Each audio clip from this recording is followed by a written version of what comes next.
OP Dhankhar साहब, BJP के प्रदेश अध्यक्ष, इससे पहले भी जिस जिस ओहदे पर है अपनी जिम्मेदारियां बखूबी निभाई और अपने मजबूत लहजे के लिए, अपने अल्फाज के लिए और अपने स्टैंड के लिए जाने जाते हैं। बहुत बहुत शुक्रिया आपका, आप इस शो का हिस्सा बने।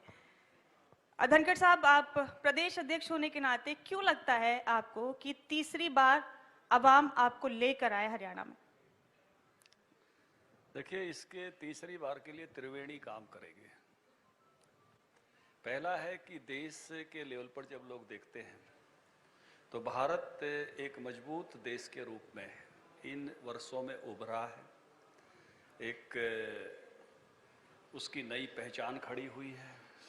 आज 5वीं इकोनॉमी है हमारी देश की, दुनिया में 5वें नंबर की मजबूत अर्थव्यवस्था है। हम आत्मनिर्भरता की तरफ बढ़ रहे हैं। हम सुरक्षा की दृष्टि से मजबूत हुए हैं। हम जो अनसीन हीरोज़ थे, ऐसे हीरोज़ जिनके नाम जैसे नेताजी सुभाष चंद्र बोस, आज़ाद हिंद फौज के बाकी लोग, हमारे युद्धों में परमवीर चक्र प्राप्त विजेता, ऐसे ही भगत सिंह, राजगुरु, सुखदेव, चंद्रशेखर आज़ाद, जिनके जितने नाम होने चाहिए थे, आज़ादी के बाद जिनको जो स्थान नहीं मिला था वो उनका स्थान।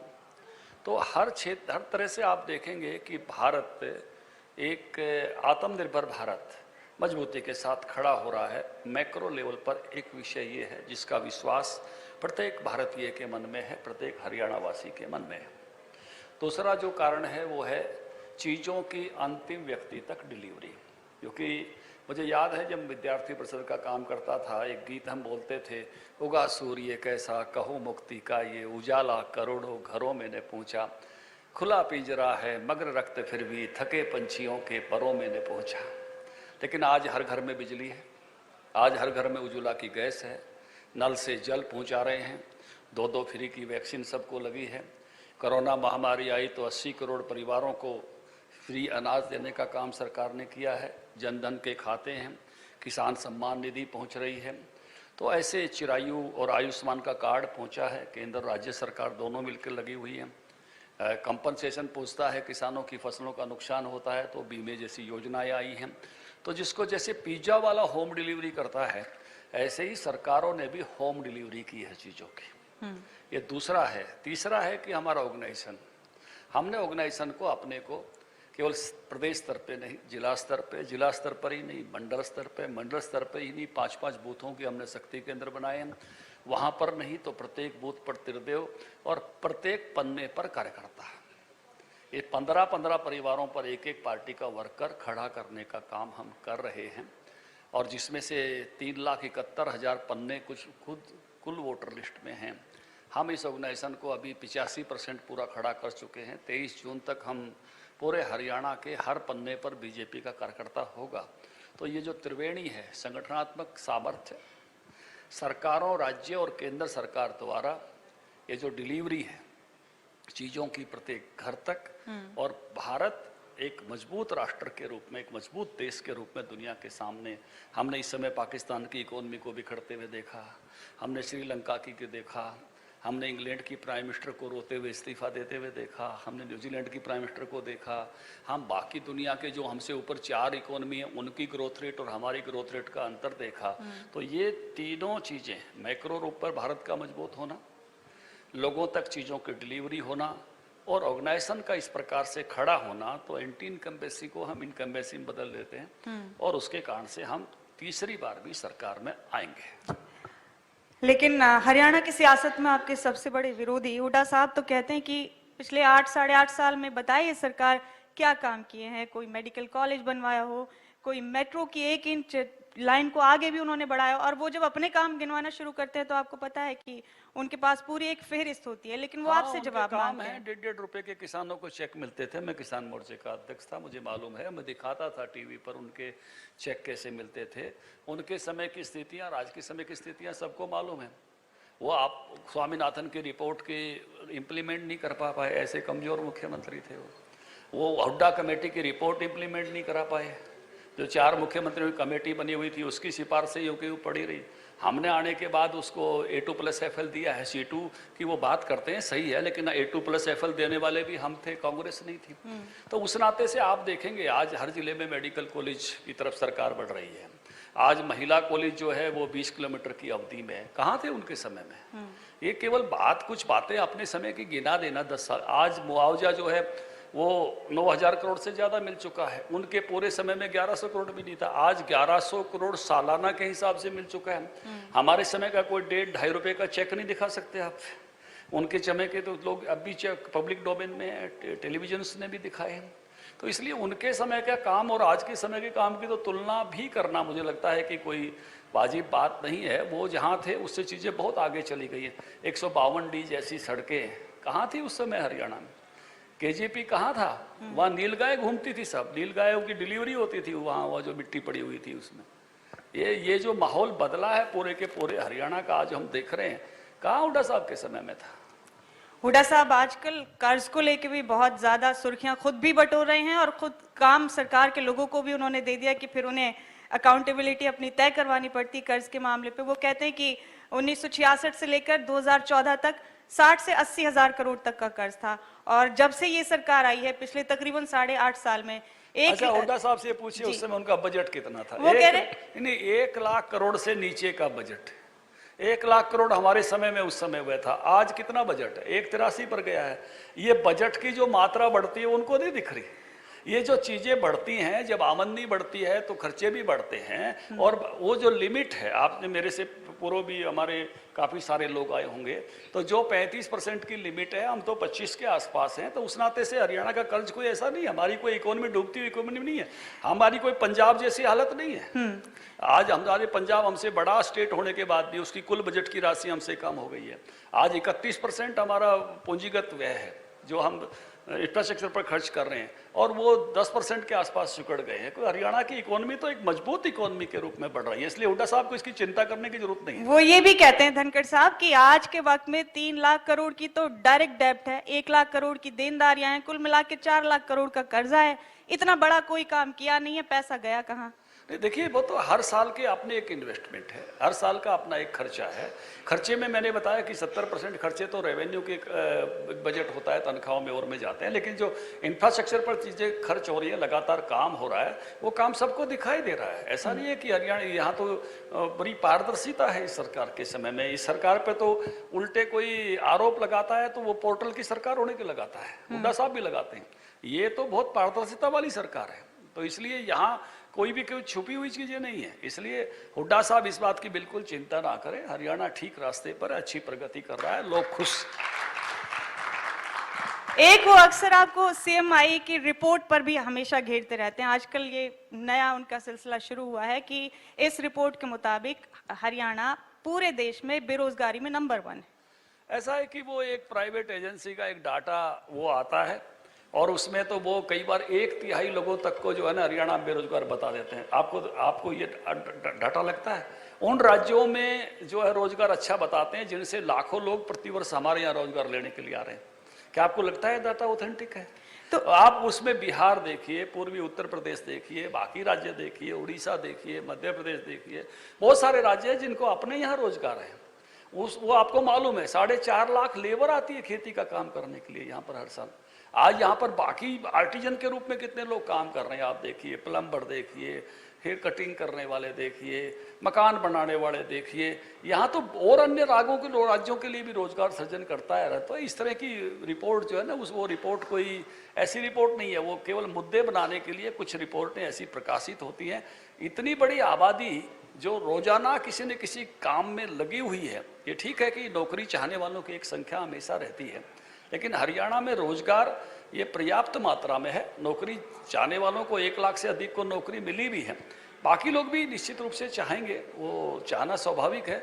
और इसलिए ये जो डाटा है, ये जो आंकड़ा है, ये आंकड़ा किसी के भी गले नहीं उतरता, इसलिए उस आंकड़े पर लेकिन कोई हरियाणा में बात भी नहीं करता। हुड्डा साहब के अलावा उस पर कोई बात भी नहीं करता। सवाल इसलिए भी बनता है यहाँ पर, अगर ये आपको ऑथेंटिक नहीं लगता, अगर आपको इन आंकड़ों की क्रेडिबिलिटी नहीं लगती, या अगर इस संस्था की रिपोर्ट आपको सही नहीं लगती तो आप लोगों को इसे कंडम करना चाहिए, आप लोगों को इसकी मुखालफत करनी चाहिए, सरकार की बदनामी नहीं होने देनी चाहिए। जब भी आता है ऐसे, देखिए एक बात बता दूं आपको मैं, अब ये नहीं चलेगा, हुड्डा साहब समझ ले में, बाकी भी समझ ले में, भारतीय जनता पार्टी ऑर्गेनाइजेशन के लेवल पर काम कर रही है। झूठे नैरेटिव से सरकार नहीं बनने देंगे किसी की, है ना। हुड्डा साहब, जहां तक ये तरीका रहा है कांग्रेस का, एक झूठा नैरेटिव खड़ा करो, 1000-2000 लोग उसके पीछे लगा दो, कुछ आंदोलन करा दो और उसमें से सरकार बना ले जाओ। आज पन्ने पन्ने तक बीजेपी है, 5 मिनट में किसी झूठे नैरेटिव को तोड़ सकते हैं। आप झूठे नैरेटिव पर सरकार नहीं बनने देंगे। तो आपको ये रिपोर्ट ऑथेंटिक नहीं लगती? नहीं है ही नहीं, आप ही बताइए ना, आपको लगती है क्या हरियाणा में 1/3 बेरोजगारी है, आबादी बेरोजगार है क्या? धनखड़ साहब, ओपीएस पर स्टैंड क्लियर होगा? देखिए, इस दोनों में के बारे में देखिए, लोगों की मांग करना, वो किसी भी जो भी वर्ग होते हैं समाज में, चाहे किसान है, चाहे कर्मचारी है, चाहे कोई आर्टिजन है, हर वर्ग को अपनी मांग रखने का हक है और मैं ऐसी मांगों के रखने के सदा हक में रहा हूँ।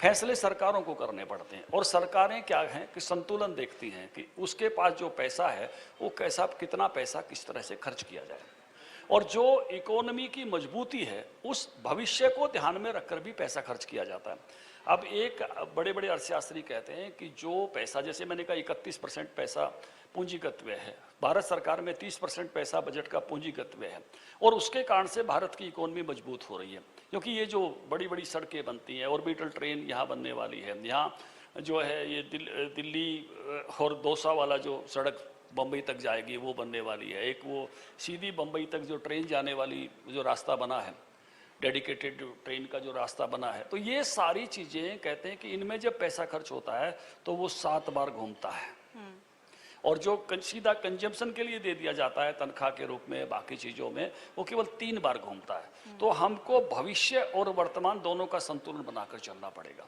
और ये सरकारों को देखना होता है कि उनके पास उपलब्ध रिसोर्सेज के माध्यम से वो कितना, और ये बजट अच्छा माना जाता है कि जिसमें पूंजीगत व्यय की मात्रा अच्छी हो, तो हर वर्ग की कुछ ना कुछ अपेक्षा होती है। उस वर्ग को जो हमारे पास उपलब्ध संसाधन है किस तरह से हम उसमें से बंटवारा करें, सरकार इसका फैसला करती है। लेकिन धनखड़ साहब, ये जो बारीकियां आप बता रहे हैं ये सरकार समझती है, आप लोग समझते हैं, जनता को ये सब बारीकियां समझ में नहीं आती। आपको याद होगा अभी हिमाचल चुनाव में कांग्रेस कई मुकाबले में नहीं थी, लेकिन एकदम से ओपीएस का सिलसिला उन्होंने शुरू किया और वहां से फ्लाइट सीधे उनकी शिमला में लैंड कर गई। आपको नहीं लगता कि इस तरह से बड़ा नुकसान हो सकता है? मैं इसलिए कह रही हूँ कि ओपीएस के दायरे में स्टेट्स के, राज्यों के 2.5 करोड़ कर्मचारी आते हैं सर तकरीबन, और 50 लाख के करीब केंद्र के कर्मचारी आते हैं और एक मुलाजिम पर कम से कम 4 से लेकर 5 आश्रित होते हैं। इस तरह से ये आंकड़ा कुल मिलाकर 12 करोड़ के आसपास होता है और पूरे देश में 40 से 45 करोड़ के आसपास वोटिंग होती है। उस वोटिंग के एवज में, उस रेशो में 12 करोड़ का वोटिंग फीसद अगर मुतासिर करे इलेक्शन को, अगर प्रभावित करे, तो क्या ये परेशानी वाली बात नहीं? देखिए, भारत की जनता बहुत समझदार है, भारत के लोग बहुत समझदार हैं। भारत हमेशा बचत करने वाला राज्यों में रहा है, देशों में रहा है और भारत के बुजुर्ग भी हमेशा इस बात को समझाते रहे हैं, जो मैं पहले बात कह रहा था, भाई वर्तमान पे ख्याल नहीं रखो, थोड़ा कुछ भविष्य के लिए भी बचा के रखो। तो ये पूंजीगत व्यय और रेवेन्यू व्यय के खर्च का इसी तरह प्रकार का विषय है और भारत इस बात को अच्छे से समझता है, भारत के नागरिक समझते हैं, हरियाणा भी समझता है और उसी प्रकार से डिसीजन, ठीक डिसीजन, आर्थिक डिसीजन लेना, लंबे समय तक इकोनॉमी को मजबूत रखना वो आवश्यक है। मैं नहीं कहता कि उस पर कोई ना या हाँ नहीं कह रहा, वो सरकार ने देखना अपने रिसोर्सेज की लिमिटेशंस के हिसाब से, लेकिन आइडियल स्थिति ये है कि हम अपने दिए हुए रिसोर्सेज के माध्यम से भविष्य भी, क्योंकि ऐसी जो आज हमारी ग्रोथ रेट 6% की, अगर इसी को मेंटेन करते हैं तो हम 4थे नंबर पर अभी जापान है, हम उससे आगे जाएंगे और अगर नहीं मेंटेन कर पाते हैं तो हम पीछे भी जा सकते हैं। अभी इंग्लैंड से ऊपर आए हैं, तो इस नाते से अपनी ओवरऑल इकोनॉमी की मजबूती के साथ साथ अपने नागरिकों को अच्छे से अच्छे देते रहना, दोनों का संतुलन बैठाना पड़ता है। जी, प्रदेश में 47,000 टीचर्स और 25,000 डॉक्टर्स के ओहदे भी खाली है। धनखड़ साहब, लोगों को इंतजार है कि उन पर कब नियुक्तियां हो सकती हैं? देखिए, अभी बहुत सारे कौशल विकास के पोर्टल से बहुत सारे टीचर अभी लिए गए हैं। डॉक्टर्स के बारे में भी सरकार ने अपनी पॉलिसी बदली है कि किस प्रकार से हम बॉन्ड भरा के डॉक्टर्स को जाने नहीं दें, तो उस नाते से बड़ी संख्या में डॉक्टर्स यहाँ रहने वाले हैं, उसी के लिए उपाय किया गया है। तो लगातार जो है सरकार इस प्रकार की भर्ती के प्रयास कर रही है। मुझे लगता है कि जो इसकी पूर्णता है उसकी तरफ से ऐसे बढ़ रहे हैं। धनखड़ साहब, आपके मुखालफिन मतलब सरकार के मुखालफिन, सरकार के विरोधी गाहे बगाहे घेरने का सिलसिला जारी रहता है। ये सियासत का हिस्सा भी है और सियासत की खूबसूरती भी यही आप समझते हैं। अभय चौटाला आपकी सरकार को कहते हैं कि ये घोटालों की सरकार है। अब तक 124 घोटाले हो गए इस सरकार में। वो ये भी कहते हैं कि कई मामलों को लेकर एसआईटी भी बिठाई गई, लेकिन कोई भी रिपोर्ट इस सरकार ने सार्वजनिक नहीं की। वो कई घोटालों का हवाला देते हैं जो बकौल उनके, लेकिन ये मेरे वो ख्याल कहते हैं से दवा घोटाला, जितनी खाद घोटाला, रजिस्ट्री घोटाला। जितनी बड़ी, देखिए दो बातें हैं, दो तरीके हैं। एक तो ये है कि कोई गड़बड़ हो उसको छुपाओ और अपना वो बना के रखो माहौल कि हम अच्छे हैं, हम अच्छे हैं। एक ये है कि कोई भी गड़बड़ हुई है तो उसका इलाज करो, बताओ ये दिक्कत हुई है और उस पर कार्रवाई करो। कितने सारे लोग घोटाले में इस सरकार के समय जेल गए हैं, मुझे लगता नहीं कि पहले कभी गए होंगे।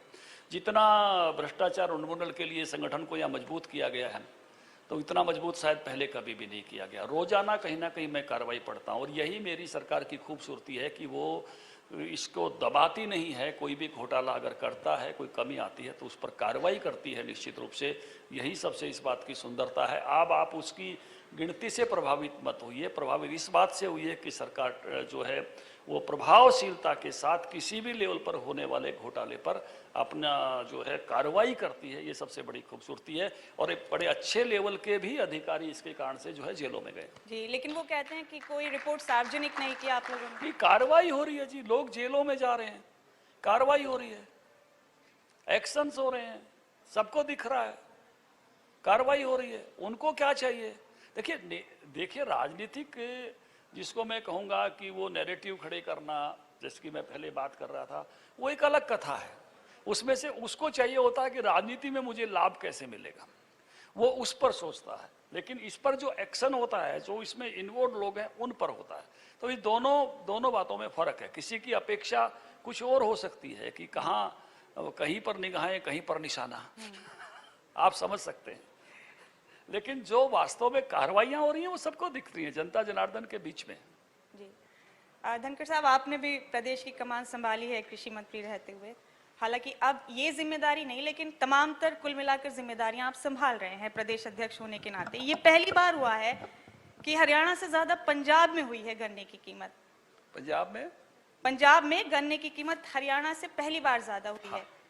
इस पर कुछ करेंगे? देखिए, पंजाब ने बहुत वर्षों तक बहुत पीछे रखा, उसका भी हिसाब रखिए। हरियाणा एक लगातार एक अपनी लेवल को मेंटेन करता रहा है और आगे भी उस लेवल को मेंटेन करता रहेगा। फिर हरियाणा का पेमेंट का सिलसिला भी हमारे कोई पिछले सालों के बकाया नहीं रहते हैं। उस नाते से मैं कहूँगा कि हम 17 जितने भी फसल हरियाणा में होती हैं, सबकी सब फसलों की हम खरीद करते हैं। हमने अकेले ऐसे राज्य हैं जिन्होंने भावांतर भरपाई दे रखी है किसानों को। हम ऐसे अकेले ऐसे राज्य हैं, बाजरा पर भी अगर हम खरीदते नहीं हैं तो गैप जो है वो भावांतर भरपाई की तरह से उनको पैसा देते हैं। हम अकेले ऐसे राज्य हैं जिन्होंने बागवानी की फसलों का भी बीमा किया है। हम अकेले ऐसे राज्य हैं जो 15,000 तक कंपनसेशन, जिस प्रकार से मैंने कहा कि 9,000 करोड़ से ज़्यादा का कंपनसेशन हम बांट सके हैं। तो इस नाते से, फार्मर वेलफेयर के नाते से या आम व्यक्ति के नाते से, गरीब हित के नाते से हरियाणा की कोई बराबरी नहीं कर सकता। ये कई बार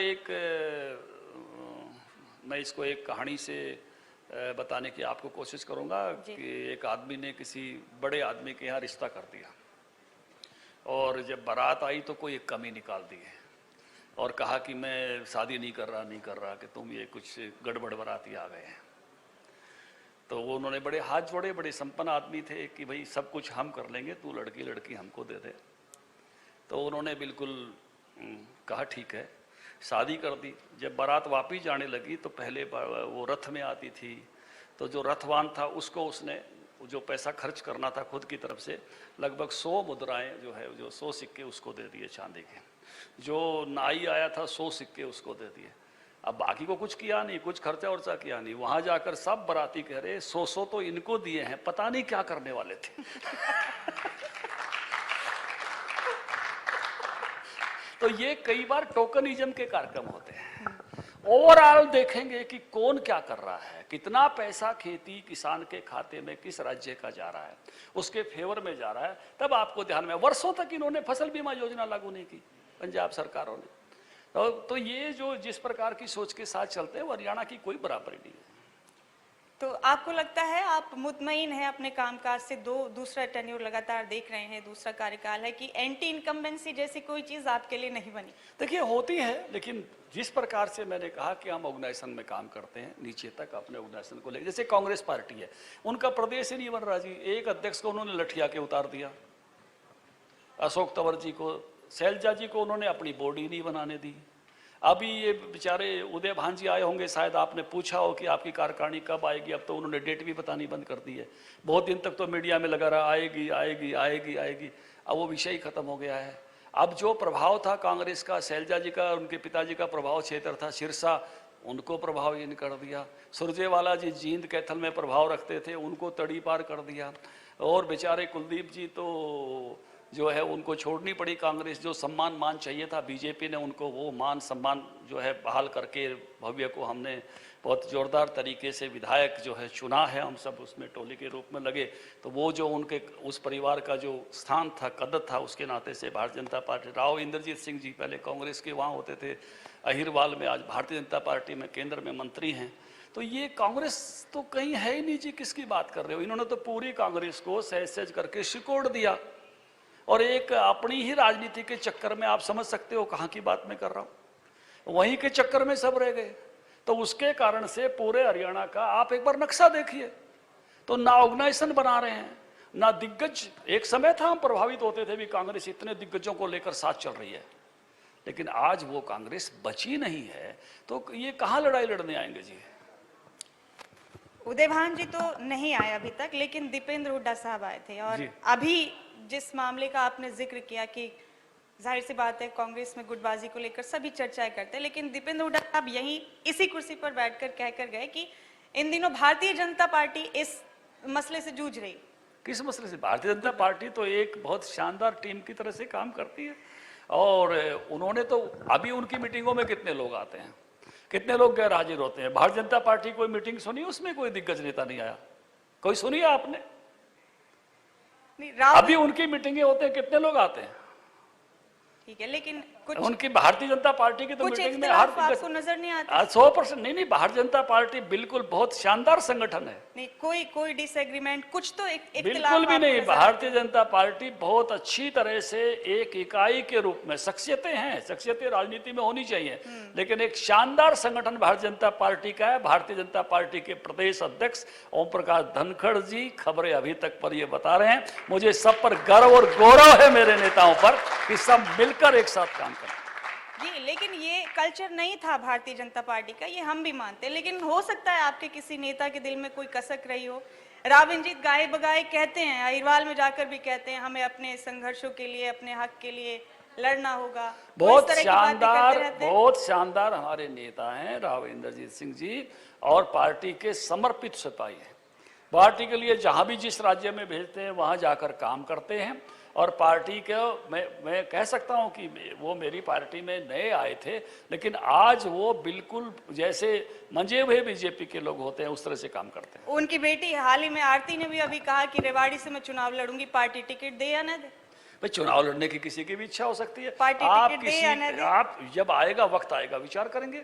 मेरी पार्टी की वो स्टेट एग्जीक्यूटिव की मेंबर है, और हरियाणा के हर बालिग नागरिक को चुनाव लड़ने की इच्छा रखने का हक है, उनको भी है, आपको भी है, किसी को भी है।